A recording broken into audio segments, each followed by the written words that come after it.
Bienvenue dans Capsule, le concentré d'expertise dédié à la gestion de fortune en Suisse. Dans ce premier épisode, nous allons nous focaliser sur les marchés privés et leurs opportunités d'investissement. Autrement dit, comment repérer le plus rapidement possible les sweet spots, ces sociétés prometteuses pour lesquelles les investisseurs rivalisent. Les actifs alternatifs mondiaux devraient croître pour atteindre 17 000 milliards de dollars d'ici 2025, selon le fournisseur de données Preqin. Le private equity devrait afficher des taux de croissance les plus élevés, y compris dans les marchés les plus développés, comme ceux des États-Unis ou d'Europe. Mais qu'en est-il de la Suisse ? C'est ce que nous allons découvrir tout de suite, en compagnie de nos deux invités.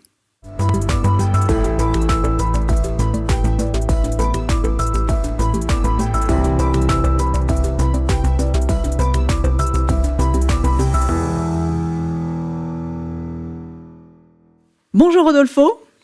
Bonjour. Bonjour Yann. Bonjour Elsa. Rodolfo De Benedetti est le cofondateur de Decalia en 2014 avec Alfredo Piacentini. Il est le partenaire et membre du conseil d'administration, responsable de la stratégie produit et du pôle asset management. Avec 60 collaborateurs à Genève, Milan et Zurich, Decalia gère aujourd'hui 5 milliards de francs dans ses 3 lignes de métier: la gestion privée, l'asset management et les private markets. Sur ces derniers, Decalia a levé 1 milliard de capitaux depuis 6 ans avec un TRI, taux de rentabilité interne, de 10% par an. Actuellement, ce sont 750 millions de francs qui sont investis. Yann Labrie. Yann Labrie est le CEO d'Alpha Suisse, qu'il a fondé en 2014 après 20 ans passés auprès de différentes banques. Société de gestion de fortune, Alpha Suisse gère 1,8 milliard de dollars d'actifs. Elle investit également depuis 8 ans dans les marchés privés, comme le venture capital, avec une approche deal by deal. Elle met le focus sur des sociétés en phase avancée de croissance, le growth stage, les séries C et D. Aujourd'hui, Alpha Suisse est investi en direct dans 12 deals, représentant plus de 200 millions de dollars, répartis dans des allocations comprises entre 10 et 25 millions. Elle agit exclusivement pour sa propre clientèle en ciblant majoritairement les entreprises technologiques. Yann, quelle est la stratégie d'Alpha Suisse dans le repérage de ces sociétés en forte croissance que l'on qualifie de sweet spots ? Alors, il y a plusieurs phases de vie d'une société privée dans lesquelles un investisseur peut rentrer. Pour faire simple, on va dire qu'il y a le early stage, le mid stage et le late stage. Chez Alpha Suisse, on se concentre principalement sur le mid-stage, qu'on appelle aussi growth stage, qui sont les séries C et D des levées de fonds des sociétés privées. C'est là qu'on a trouvé le meilleur ratio risk-return pour notre clientèle. En effet, ce sont des compagnies qui sont déjà bien établies, bien avancées dans leur processus de développement, qui ont une technologie qui fonctionne, qui est innovante. Ils génèrent déjà des revenus, une croissance relativement importante, et des compagnies qui se dessinent déjà aujourd'hui comme les leaders de demain sur leur domaine d'activité. Donc, identifier la pépite, c'est pas forcément le plus compliqué, car ces sociétés sont déjà bien visibles, bien connues du marché.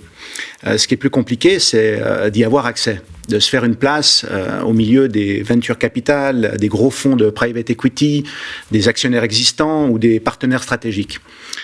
Pour ce faire, on a 2 voies différentes. La première, c'est notre réseau historique qui nous invite régulièrement à participer à des nouvelles levées de fonds sur des sociétés en growth stage. Les CEO apprécient particulièrement la nature de notre clientèle relativement long terme, qui vont avoir tendance à garder leur investissement après l'IPO, à contrario d'un fonds de private equity qui aura tendance à prendre les profits le plus rapidement possible. Donc c'est très important pour une société, le jour de l'IPO, d'avoir un actionnariat le plus diversifié possible avec des intérêts différents à ce moment-là.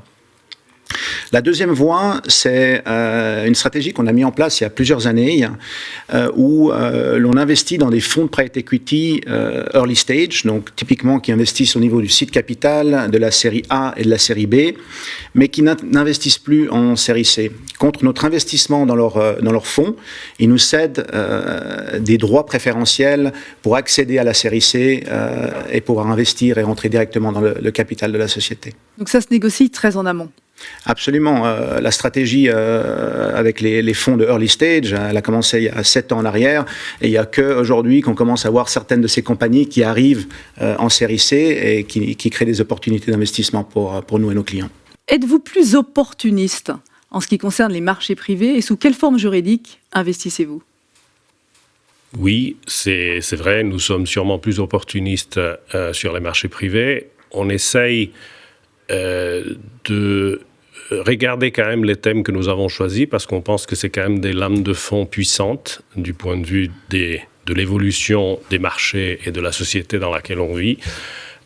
Mais il est vrai que pas tous nos investissements dans les marchés privés rentrent nécessairement dans ces thématiques. Typiquement, nous structurons nos investissements sous la forme de fonds d'investissement ou de véhicules disons des SPV, des véhicules ad hoc qui sont créés pour regrouper nos investisseurs dans des investissements que nous faisons.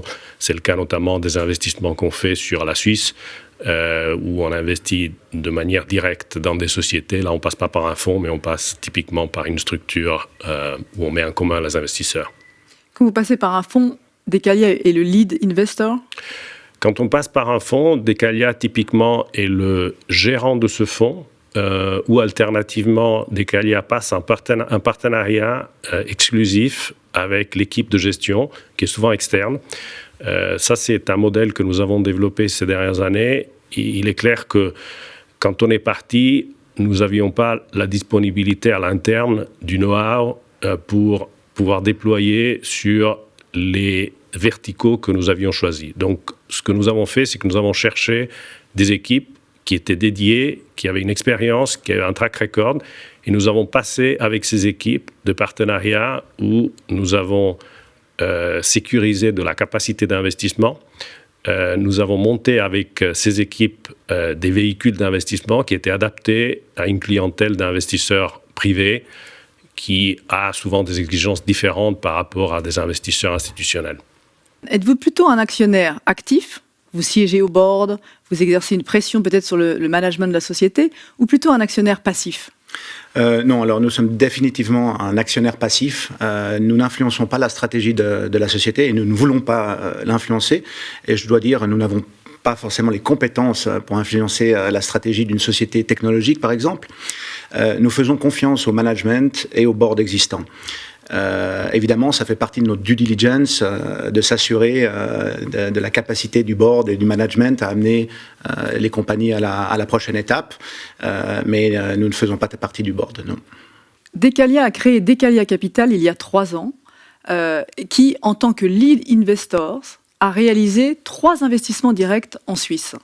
Nous avons fait un choix qui est celui d'être lead investor et typiquement actionnaire de contrôle à travers les investissements que Decalia Capital fait. Et nous pensons qu'on peut faire cela quand on est proche géographiquement des entreprises dans lesquelles on investit. C'est pour cela que le modèle prévoit que Decalia Capital est lead investor en Suisse. Mais nous ne nous limitons pas à faire des investissements directs en Suisse. Donc quand on les fait en dehors de la Suisse, typiquement, on est co-investisseur et on fait cela avec des lead investors que nous connaissons, qui font partie d'un réseau que nous avons, mes partenaires et moi, développé au cours des années et qui nous réfèrent, qui nous signalent des investissements. Et donc, typiquement, on a investi dans des opérations d'autres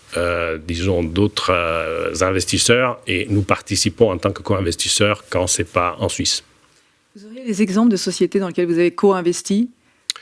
Oui, nous avons investi dans une société aux États-Unis qui s'appelle Blue Nile, qui est le leader de la commercialisation de bijoux aux États-Unis, de diamants et de bagues. C'est une société qui était cotée en bourse et qui a été privatisée, donc enlevée de la bourse par Bain Capital il y a 4 ans. Et avec un groupe d'investisseurs, les clients de Decalia et les partenaires de Decalia ont participé à ce take private. Et nous avons donc investi dans cette société qui ensuite a eu, un recentrage stratégique, un changement de management. Donc il y a eu un travail disons, de valorisation qui a été fait sur cette société avec typiquement un horizon d'investissement de 5 ans. Et donc, on s'attend prochainement à une sortie de cet investissement, je pense, dans les 2 ou 3 prochaines années. Vous n'investissez pas dans les crypto-assets que vous jugez pas ou peu réglementés, voire spéculatifs, mais plutôt dans l'infrastructure derrière cette technologie, notamment la blockchain. Quels sont les rendements peut-être? Quels sont les rendements dans ces nouveaux protocoles? Alors, nous n'investissons pas, évidemment, dans les cryptocurrencies. Nous avons été challengés par nos clients pour étudier cette activité, mais nous sommes arrivés relativement rapidement à la conclusion que l'aspect spéculatif l'emporte sur l'aspect fondamental. Et comme chez Alpha Suisse, nous sommes plutôt des investisseurs que des spéculateurs, nous sommes restés en dehors de cette activité. Par contre, notre étude nous a familiarisés aussi avec le sujet blockchain. Et c'est vrai que c'est une technologie dans laquelle on croit fortement pour l'avenir. Donc, en étudiant un petit peu les acteurs dans le blockchain, nous avons identifié Bitfury, qui est un des leaders mondiaux de l'infrastructure sur le blockchain. Et nous avons pris une position il y a maintenant 2 ou 3 ans. C'est trop tôt pour parler du futur rendement, mais on pense que ce sera un retour environ de 2 à 3 fois notre investissement d'ici 1 à 2 années. Quels sont les facteurs clés de succès, Rodolfo?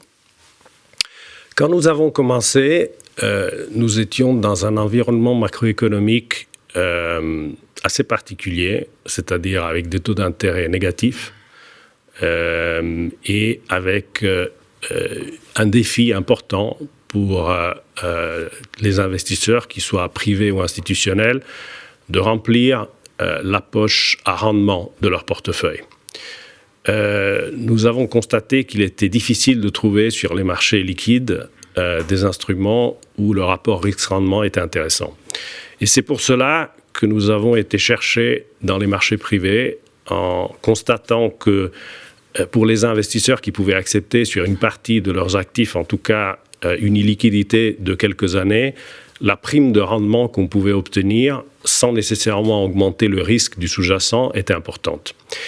Et je pense qu'au bout de 6 ans, on est dans une situation qui n'a pas beaucoup changé. Les taux d'intérêt continuent à être très bas, négatifs dans plusieurs des principales monnaies. Et les marchés sont peut-être encore plus chers que ce qu'ils étaient il y a 5 ans. Donc on pense qu'on est dans une phase assez exceptionnelle où, disons, la dislocation qui a été créée par l'intervention des banques centrales sur les marchés publics a créé sur les marchés privés où cette intervention n'opère pas des opportunités d'investissement, et nous avons focalisé notre attention surtout sur le crédit et sur ce monde du milieu entre l'equity et la dette pure, qui est ce que nous appelons capital hybride, qui est une combinaison entre de l'equity mais avec une downside protection. Et on pense que le risque-rendement qu'on peut obtenir, donc entre 12 et 15% de rendement brut pour nos investisseurs annualisés, est quelque chose d'assez exceptionnel dans un monde à taux d'intérêt si bas.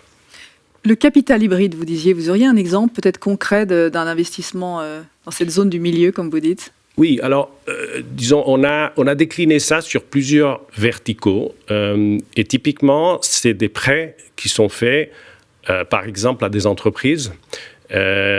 Typiquement, l'instrument est un prêt à 5 ans qui a un taux d'intérêt 7 à 8%. Ce taux d'intérêt est payé en partie chaque année. En partie, il est capitalisé sur la vie du prêt.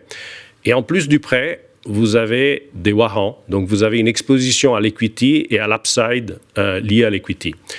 Et quand, disons, l'instrument fonctionne comme il faut, vous avez votre rendement de 6 à 8% du coupon, et vous avez à peu près autant, donc vous arrivez dans les 15% de rendement, 14-15% de rendement brut avec l'equity. Horizon de temps 5 ans, comme le prêt a une échéance et a un coupon, il y a des cash flows qui sont quelque part plus avancés par rapport à du private equity qui a tendance à avoir une duration plus longue. Et donc, c'est une typologie d'investissement qui, à notre avis, est particulièrement adaptée pour ces investisseurs qui, aujourd'hui, doivent remplir une poche obligataire où ils ont du mal à trouver sur les marchés cotés. Vous auriez d'autres exemples aussi. Vous me parliez dans la préparation du liquidation finance. Oui. Ça, c'est des produits vraiment très sur mesure que vous proposez à vos investisseurs pour justement différencier. Nous avons fait un investissement dans une stratégie de litigation finance, qui est une classe d'actifs qui s'est développée surtout sur les marchés anglo-saxons, qui est encore relativement peu développée en Europe continentale. Et nous avons investi avec un groupe d'investisseurs dans un véhicule qui a racheté des droits de litigation sur une typologie bien spécifique disons, d'actifs qui est le cartel des producteurs de poids lourds en Europe, qui a reçu une amende importante il y a quelques années de l'Union européenne. Et suite à cette amende, l'Union européenne a dit à tous ceux qui avaient acheté pendant une période donnée des camions de ces 6 producteurs que les acheteurs avaient la possibilité d'agir en dommages et intérêts pour obtenir la réparation d'un surprix qu'ils avaient payé à cause du cartel. Donc nous avons constitué un véhicule d'investissement, et ce véhicule d'investissement a une équipe de gestion, et cette équipe a acheté pour l'équivalent de 50 000 camions des claims pour agir contre les producteurs de camions. Et donc nous en sommes dans la phase où on a acheté les claims et on a commencé la procédure judiciaire dans 3 pays en Europe. C'est évidemment des processus qui durent quelques années, mais l'intérêt de ce genre de stratégie, c'est sa totale décorrélation par rapport au marché financier, que ce soit des taux, l'equity. C'est en fait disons une analyse statistique et juridique, et les investisseurs aiment bien ce côté décorrélant par rapport à d'autres stratégies qui sont beaucoup plus corrélées entre elles. Parmi tous ces investissements que vous avez en cours, quel est le pourcentage, Yann, de sociétés suisses, basées en Suisse ? Alors, c'est un pourcentage qui a tendance à grimper ces dernières années, ce dernier mois. Aujourd'hui, on est peut-être autour des 30%, mais bientôt, on va passer, on est en train de finaliser une nouvelle transaction en Suisse. On n'en saura rien encore ? Non, pour l'instant pas, mais d'ici une ou 2 semaines, on est en train de travailler vraiment sur la finalisation de la transaction. Mais sinon, on a vu vraiment un boom en Suisse des sociétés privées. Du reste, statistiquement, cette année, on a vu un flux d'investissement dans le venture en Suisse de 1,7 milliard de francs suisses. C'est le record d'année en année. Hein. Exactement. L'année dernière, à la même période, on était autour des 800 millions. Donc, il y a vraiment quelque chose qui se passe. Récemment, dans notre book, on a une société qui s'appelle Sophia Genetic. Je pense que vous en avez entendu parler dans la presse, qui est sortie en bourse aux États-Unis. Donc, c'est toujours un investissement en cours parce qu'elle est sortie en bourse, mais on a une lock-up période où on ne peut pas influencer. De 6 mois, absolument. 6 mois. Même si nos clients sont des clients long terme qui vont avoir tendance à garder leur position même après l'IPO. Récemment, on a investi aussi dans une société qui s'appelle Kendu, qui est un spin-off de l'EPFL, qui est probablement le prochain unicorn en Suisse. Chez Decalia, est-ce que vous voyez l'attirance des institutionnels, justement ? Oui, ce que nous avons constaté, c'est qu'il y a un cycle dans ce qu'on fait. Comme je vous disais tout à l'heure, on va chercher des niches qui sont moins fréquentées, où il y a moins de liquidité, parce que nous pensons que ces caractéristiques-là peuvent amener à des meilleurs rendements. Ça demande un peu plus de courage, ça demande un peu plus d'esprit entrepreneurial. Et notre expérience, c'est que ce courage et cet esprit entrepreneurial, vous l'avez plus chez les investisseurs privés, qui sont habitués à prendre des risques, qui sont eux-mêmes souvent des entrepreneurs, et que c'est seulement au bout de quelques années, quand vous avez fait la preuve que la niche fonctionne et que, disons, les résultats que vous êtes, les objectifs de résultats se réalisent, que vous arrivez à attirer des investisseurs institutionnels qui, évidemment, ont une force de frappe nettement supérieure, qui bougent des volumes plus importants. Mais notre expérience, c'est que c'est justement, vous avez ces 2 phases. Vous avez une phase un peu de pionnier, qui est plutôt faite par des investisseurs privés, et puis vous avez des investisseurs institutionnels qui ont tendance à suivre.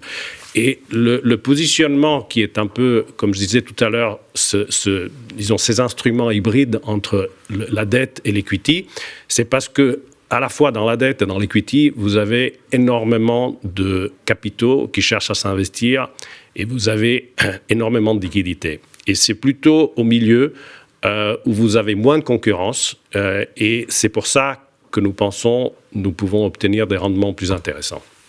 Votre vision d'avenir, Yann, sur ces marchés privés, à vous, moyen court terme? Alors, nous vivons clairement une révolution numérique, technologique. De plus en plus de nouvelles technologies arrivent sur le marché, des nouvelles sociétés. De plus, les sociétés ont tendance à rester privées encore plus longtemps. On voit aussi que statistiquement, les sociétés qui deviennent publiques diminuent. Je crois qu'il y a une diminution de 50% ces 20 dernières années, ce qui est expliqué par le fait que beaucoup de pression sur les nouvelles sociétés publiques et en même temps un marché privé qui se dynamise fortement. Dernière question, Rodolfo. Comment éviter que les marchés privés ne tombent dans les mêmes travers que les hedge funds en 2007 ? C'est une bonne question et évidemment on se l'est posé parce qu'on a vécu le désamour pour les hedge funds après disons une période de croissance importante. Je pense que c'est très différent, c'est-à-dire les hedge funds étaient vendus comme des instruments liquides qui avaient peut-être une liquidité limités, mais qui étaient quand même liquides et desquels on pouvait sortir. Et puis ce qui s'est passé, c'est que certains d'entre eux ont commencé à investir une partie de leurs actifs dans des actifs qui n'étaient pas liquides.